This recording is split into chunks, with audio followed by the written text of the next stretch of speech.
અમને ઘણી વખત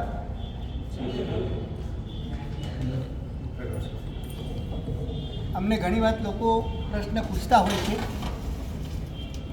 કે આપણે આ પ્રતિક્રમણના સૂત્રો બોલીએ કે નવસ્મરણનો પાઠ કરીએ કે આ બધું કરીએ જેના અર્થની અમને કંઈ ખબર નથી, એની પાછળ શું રહસ્ય છે એની ખબર નથી, અને છતાં જે રીતે કીધું છે એ રીતે બોલે જઈએ છીએ. શું આનાથી કંઈ લાભ થાય ખરો?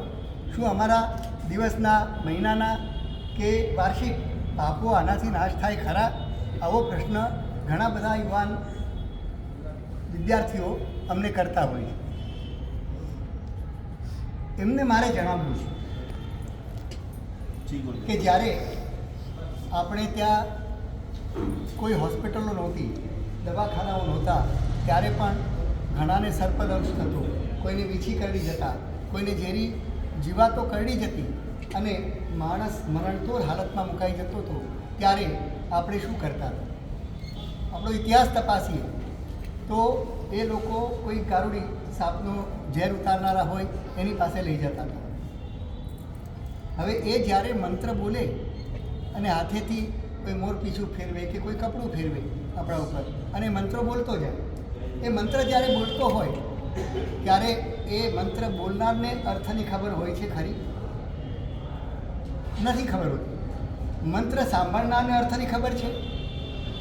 એને પણ ખબર નથી, કારણ કે સાંભળનાર તો બેહોશ પડ્યો છે. કદાચ સર્પદંશને કારણે કે વીછીના ડંખને કારણે એના મગજમાં ઝેર ચડી ગયું છે, એટલે એ તો બેહોશ પડ્યો છે. હવે બંને જણા આમ જુઓ તો બેમાંથી કોઈ અર્થ જાણતા નથી, એના રહસ્યને પણ જાણતા નથી, અને આવું હોવા છતાં એ મંત્ર બોલે છે, અમુક સંખ્યા થાય છે અને એના શરીરમાંથી ઝેર ઉતરી જાય છે. આ આપણો અનુભવ છે. તો એ મંત્રએ કંઈ કામ કર્યું કે ના કર્યું? અહીંયા આ સંગીત વગાડે છે, સંગીતકાર જાણે છે કે કયા લયમાં શું બોલાય, ક્યારે સ્વર ઉપર ચડાવવો, ક્યારે નીચે ચડાવવો, આપણને કાંઈ ખબર નથી. તબલાના તાલ ચાલતા હોય અને એ જે એક લયમાં તાલ વગાડતું હોય ત્યારે આપણે કાંઈ સંગીતનો સ પણ જાણતા ન હોઈએ, અને છતાં આપણા શરીરમાં કંઈ સંચાર થતો એવું લાગે, આપણી આંગળીઓ નૃત્ય કરવા લાગે, આપણું માથું ડોલવા લાગે, આપણું સમસ્ત અંગ નૃત્ય કરવા લાગે. તો આપણે શું જાણીએ છીએ સંગીતમાં? અને છતાં જુઓ કે એ સંગીતના લયની અસર આપણી ઉપર થાય છે કે નથી થતી. એટલે આ બધા ધ્વનિ તરંગોનું વિજ્ઞાન છે. ધ્વનિ તરંગો એ કઈ રીતે, કઈ ફ્રીક્વન્સીમાં આપણને ટચ થાય છે એના ઉપર આધાર છે. કમઠના ભાવમાં ભગવાન પાર્શ્વનાથે એક બળતા સર્પને નવકાર સંભળાવ્યો, તો સર્પને કયો અર્થની ખબર હતી?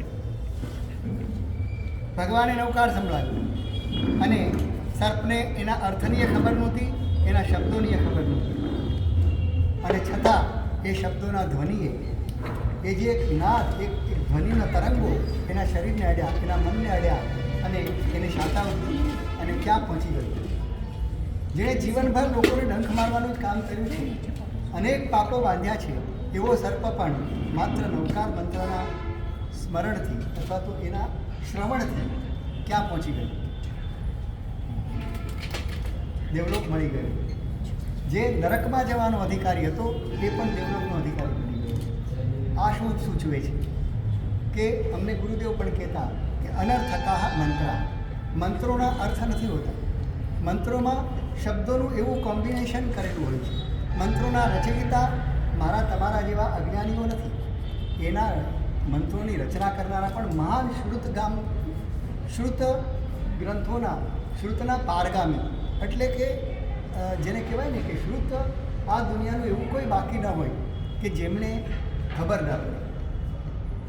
તમામ શાસ્ત્રો જે દરિયાની જેમ પી ગયા અને પછી એમાંથી એના રહસ્યો શોધીને એમણે આ મંત્રોની રચના કરી. તમને કદાચ જાણીને આશ્ચર્ય થશે કે આ દુનિયાની તમામ સમસ્યાઓ, તમામ પ્રકારના રોગો, આધિ વ્યાધિ ઉપાધિ, એ બધાના માટે જુદા જુદા મંત્રો છે. તાવ પણ કેટલા પ્રકારના, વિજ્ઞાને તો આજે શોધ્યું હશે, પણ આપણે ત્યાં મંત્રશાસ્ત્રની અંદર જેટલા તાવ છે ને એટલા મંત્રો છે. કે એકાત્રો તાવ હોય તો કયું, વિષમજ્વર હોય તો કયું, વિયાત્રો હોય, ત્રિયાત્રો હોય, ક્યારેક 6 મહિના આવનારો તાવ હોય, એવા અનેક પ્રકારના તાવનું શોધન આપણે ત્યાં છે અને એના માટેના જુદા જુદા મંત્રો છે. એટલે વિચાર કરો કે એક જ મંત્રથી આપણે ઘણી વખત કહીએ ભાઈ મને નવકાર આવડે છે, મારે બીજું કંઈ હવે જરૂર નથી એમ કહી દઈએ તો આટલા બધા મંત્રો શા માટે બનાવનારા એ જ છે.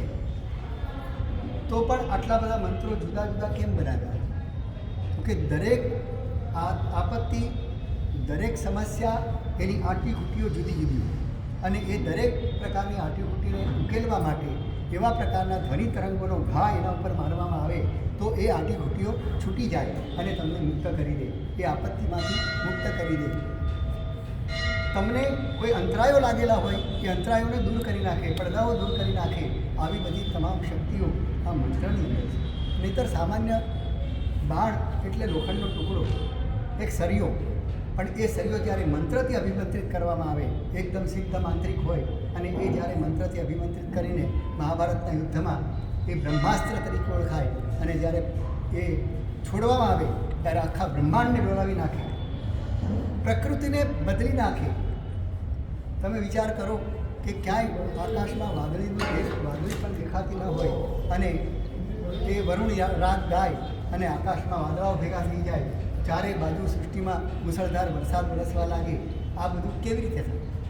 આખા સૃષ્ટિની અંદર પણ પરિવર્તન એ પણ લાવવાની તાકાત આ મંત્ર શક્તિમાં છે. એટલે એને નાદ બ્રહ્મ કીધું છે. નાદ બ્રહ્મ, ધ્વનિ તરંગો. આપણા પૂર્વાચાર્યોએ આ ધ્વનિના કોમ્બિનેશનને, આપણે જેમ કોઈક વૈજ્ઞાનિક કેમિકલના કોમ્બિનેશન જાણતો હોય કે આ કેમિકલને આ કેમિકલ બે ભેગા કરો એટલે ત્રીજું જ કંઈક નવું ઊભું થાય, એ જેમ વિજ્ઞાન છે એમ ધ્વનિ તરંગોનું પણ એક વિજ્ઞાન છે. અને એ ધ્વનિ તરંગોના આધારે આ બધા મંત્રોની રચના છે. આપણે કોઈ પૂછે કે ભાઈ ઓમનો શું અર્થ કરો, હ્રીમનો શું અર્થ કરશો? અર્થ કાંઈ નહીં, પણ એની અંદર ધ્વનિ તરંગોનું એક મિશ્રણ કોમ્બિનેશન છે. અને એ કોમ્બિનેશન દ્વારા જ્યારે એ ધ્વનિ તરંગો નીકળે છે ત્યારે એ ધ્વનિ તરંગો દુનિયામાં ઉલ્કાપાત મચાવી શકે, વિસ્ફોટ કરી શકે, એટલી બધી શક્તિ આ શબ્દ બ્રહ્મમાં છે. એટલે આપણને એમ લાગે કે આમ ફૂટ ફૂટ સ્વાહા એમ બોલીએ અને શું થઈ જાય, પણ એવું નથી. એની પાછળ એક વિજ્ઞાન છે. તમે વિચાર કરો, ઘરમાં પણ તમે આમ કૂતરાને હટાવવું હોય ને તો પણ મંત્રનો ઉપયોગ કરો. તમને ખબર નથી, આમ કૂતરાને હટાવવું હોય તો શું બોલો? તમારા ઘરમાં કૂતરું ઘૂસી જાય, શું બોલો? હટ હટ. આમ કટ કટ બોલો તો, સટ સટ બોલો તો હટ જ બોલવાનું. એટલે ઇન્ટરનેશનલ લેંગ્વેજ, જર્મનીનો કૂતરો હોય તો પણ આ જ ભાષા સમજે, એને જર્મનીની ભાષામાં જુદું બોલાય. કે જર્મનીનો કૂતરો હોય તો હટ હટ બોલવાનું ખાલી જાય. અલા તમે એને ક્યારે શીખવાડવા ગયા એ ભાષા?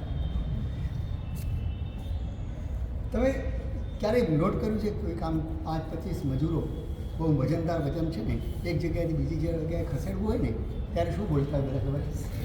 બધા એક સાથે બોલે, જોર લગા કે હૈસો હૈયા, આવું કંઈક બોલે. પણ જોર લગા કે ભૈયા સાંભળ્યું? જોર લગા કે સૈયા સાંભળ્યું નહીં? હૈયા જ બોલે, હૈસો જ બોલે, હટ્ટ જ બોલે. એ બધામાં હ જ આવે છે. કારણ કે હ એ શક્તિબીજ છે, મહાપ્રાણ છે હ, એટલે પ્રાણ શક્તિને જાગૃત કરે છે. એ શબ્દો પણ આપણી અંદરની રહેલી શક્તિઓને પ્રગટ કરી દે છે. એટલે હટ બોલો અને કૂતરો નજીક આવવાને બદલે ભાગી જાય. નહીં તો એને એમ પણ થાય કે આ કદાચ મને હટ હટ કરીને મને બોલાવતો હશે તો પ્રેમથી નજીક ના આવે, ના પણ એ ભાગી જ જાય. એ વજન ગમે તેટલું હોય પણ હૈયા હૈસો બોલો, હ જે ઉચ્ચારણ થાય અને એક સાથે જ્યારે બધા એક સાથે એનું ઉચ્ચારણ કરતા હોય અને પછી બધા એક સાથે જોર લગાવે તો એ જે શક્તિ કરશે ને, એટલે ગમે તેટલું વજન હોય તો પણ એક જગ્યાએથી બીજી જગ્યાએ ખસેડીના રહે નહીં. આ તો આપણે રોજિંદા જીવનમાં આ બધા મંત્રોનો ઉપયોગ કરીએ છીએ પણ આપણને ખબર નથી. અક્ષરો એના જ હોય પણ એનો પણ એક લય નક્કી હોય કે એ લયમાં બોલો તો જ કામ કરે. એનો લય જો બદલી નાખો તો પાછું કામ ના કરે, અક્ષર એ જ હોય. હવે સમજો કે કૂતરાને ભગાડો છે, હટ બોલો તો જાય, અને એના બદલે તમે હટ હટ એમ કરો તો જાય? ન જ જાય. કારણ કે એમાં ઓલું કોમ્બિનેશન નીકળતું નથી ધ્વનિનું. જે રીતે હટ બોલો અને નીકળે એ રીતે ઘટમાં નહીં, એટલે અક્ષર એ જ છે, પણ કે જેવો એનું મૂળ લય આવી જાય એટલા માટે જે ઋગ્વેદની વગેરેની ઋચાઓ છે ને એને બોલવા માટે આખી ટ્રેનિંગ આપવી પડે, એ ઋચાઓના રિયાઝ કરવા પડે. એ સ્વરમાં ને એ લયમાં તમે એ ઋચાઓ બોલો તો જ આ વિશ્વની અંદર પરિવર્તન છે. એટલે આપણે ત્યાં આ મંત્ર વિજ્ઞાન છે ને એ પણ બહુ અદ્ભુત વિજ્ઞાન જ છે. એમાં ક્યાંય ઇલોજિકલ કાંઈ નથી, બધું જ લોજિકલ અને બધું જ વિજ્ઞાનની સિદ્ધાંતોને આધારે જ કામ કરે છે. એટલે આજે આ બધા મંત્રોના અનુષ્ઠાનો આપણે જોઈએ છીએ, નિકુંજભાઈ આટલું આમ ધૂમ મચાવે છે, એ એમનો નહીં, મંત્ર શક્તિ છે. એ મંત્ર શક્તિની સાધના આપણે ત્યાં થતી હતી. એટલા માટે આ મંત્રોની અમુક સંખ્યા પણ નક્કી હોય કે અમુક મંત્રો આટલી સંખ્યા મિનિમમ તમે ગણો પછી એ અંદરમાં તમારી અંદર એ શક્તિ પ્રગટ થાય, એટલી ખુલી જાય અને પછી તમે એક વાર બે વાર બોલો અને પહેલાંનું કામ થઈ જાય. એ બધી સિદ્ધિ કરવી પડે છે, મંત્રોની સાધનાઓ જપ કરવા પડે છે. એ બધું તમે કરો અને કેટલાક પઠિત મંત્રો હોય, જેમ નવકાર મંત્ર છે, પઠિત સિદ્ધ છે. કારણ કે એનો જાપ આજ સુધીમાં અનંતા લોકોએ, અનંતા મહાન પુરુષોએ આ નવકાર મંત્રનો જાપ કર્યો છે. એટલે મંત્ર પોતે પઠિત સિદ્ધ થયું.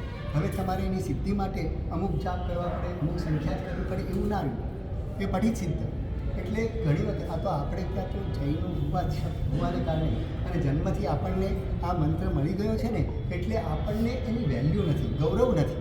બાકી અજયનોને અમે જોયું છે કે આ મંત્ર અમે પહેલી વખત જ્યારે અજયને આપીએ અને કહીએ કે તું આ મંત્ર ગણીએ તારું કામ થઈ જશે, એક વારમાં એનું કામ થઈ જાય. અને આપણે 108 વાર ગણીએ નથી, કારણ કે પેલું શ્રદ્ધાનું બળ તૂટે છે. અને એ લોકોની અંદર શ્રદ્ધા એટલી બધી ભરેલી હોય કે ગુરુદેવની પાસેથી આજે મંત્ર મળ્યો અત્યંત આનંદિત થઈ જાય, અત્યંત ગૌરવથી ભરાઈ જાય અને મંત્ર પ્રત્યે એટલી બધી શ્રદ્ધા એની અંદર ઉત્પન્ન થઈ જાય એ એકવાર બોલે અને એનું કામ થઈ જાય. એ પઠિત સિદ્ધ મંત્ર, કારણ કે આજ સુધીમાં અનંત આત્માઓ અનંતી વાર આનો જાપ થઈ ચૂક્યો છે. એટલે એ મંત્ર પઠિત સિદ્ધ બોલો અને કામ થવા માંડે. પણ આપણે ક્યાં ખૂટે કે આ પરમાત્માને આ મંત્ર શક્તિ એનું આપણું જે શ્રદ્ધાનું બળ છે ને એ ખૂટે છે. મંત્રમાં તો તાકાત છે, ઇલેક્ટ્રિસિટી બરાબર ગોઠવાઈ ગઈ છે, સ્વિચ બરાબર છે, બલ્બ બરાબર છે, બધું બરાબર, પણ તારું પાવર હાઉસ સાથે જોડાણ નથી. એટલે બધું જ બરાબર હોવા છતાં બલ્બ બળે નહીં, ભલે સ્વિચ ઓન ઓફ કર્યા જ કરવું, પણ પાવર હાઉસ સાથે જે કનેક્શન થવું જોઈએ ને એ નથી થતું. એટલે આ મંત્ર શક્તિ એક આખી બધી બોડી છે. એ બોડીની અંદર જ્યારે આ પાવર હાઉસ સાથે કનેક્શન થઈ જાય છે આપણી ચૈતન્ય, એટલે મંત્ર ચૈતન્ય કીધું છે.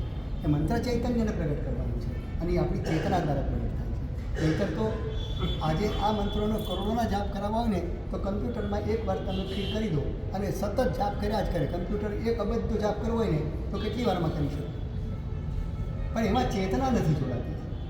એટલે કમ્પ્યુટર દ્વારા કદાચ હું લાખ મંત્રોનો જાપ કરી નાખું, ભલે એ જ શબ્દો છે, એ જ ધ્વનિ તરંગો છે અને તમે કોઈ એ લયમાં જ બોલાતા જાય પણ કામ કરે.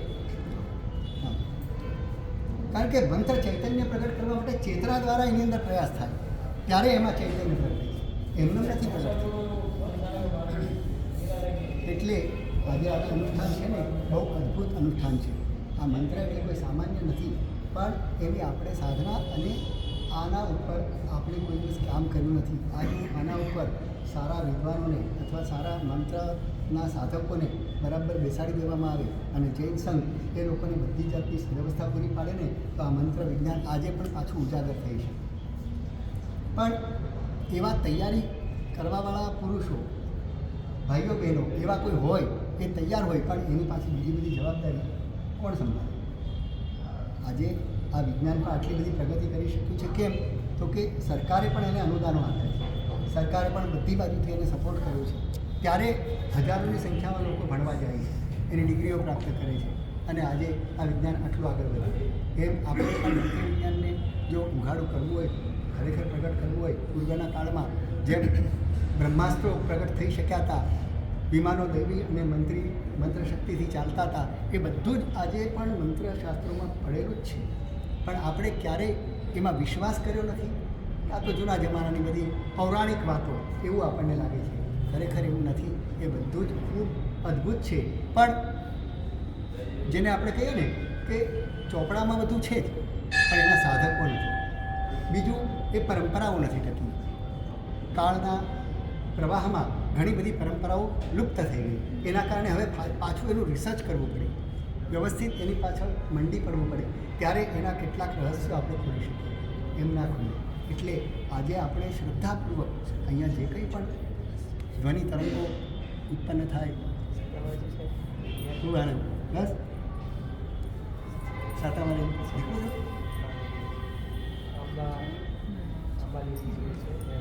અહીંથી કઈ બાજુ જવાનું છે? પછી ક્યાંથી જવાનું? શંખેશ્વર, જુનાગઢનો સર પાંચાલ.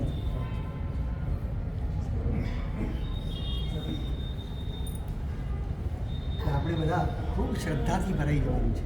આજે કોઈ પણ મંત્ર એમાંય પાછા ગુરુદેવ પાસેથી મળે ગુરુ મંત્ર, કે જે ઘણી વખત મંત્રો છે ને ગુરુ મંત્ર ગુરુના મુખેથી મળવા માત્રથી જ કામ થવાનું. પોતાની રીતે કરવાનું તો આજે ચોપડીઓ ઘણી બધી મળે છે અને ચોપડીમાંથી જોઈને એક નહીં સેંકડો મંત્રો મળી શકે છે, પણ એના આમનાયો નથી મળતા. આમનાય એટલે પરંપરા છે. એ પરંપરા જેણે એની સાધના કરેલી હોય એ જ પોતે બીજાને સાધક બનાવે. આ ગુરુ પરંપરાથી જે મંત્રો ચાલતા હતા એ વચ્ચે ખંડિત થઈ ગયા.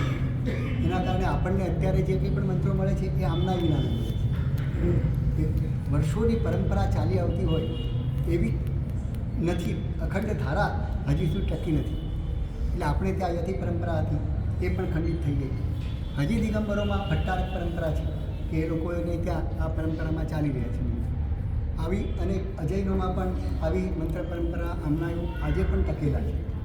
એટલે ઘણી વખત આપણે ત્યાં એ મંત્રોની શક્તિ નથી દેખાતી અને એને ત્યાં દેખાય છે, કારણ કે એને ત્યાં આખું આમનાની પરંપરા ટકી રહી છે માટે ચાલ્યું છે.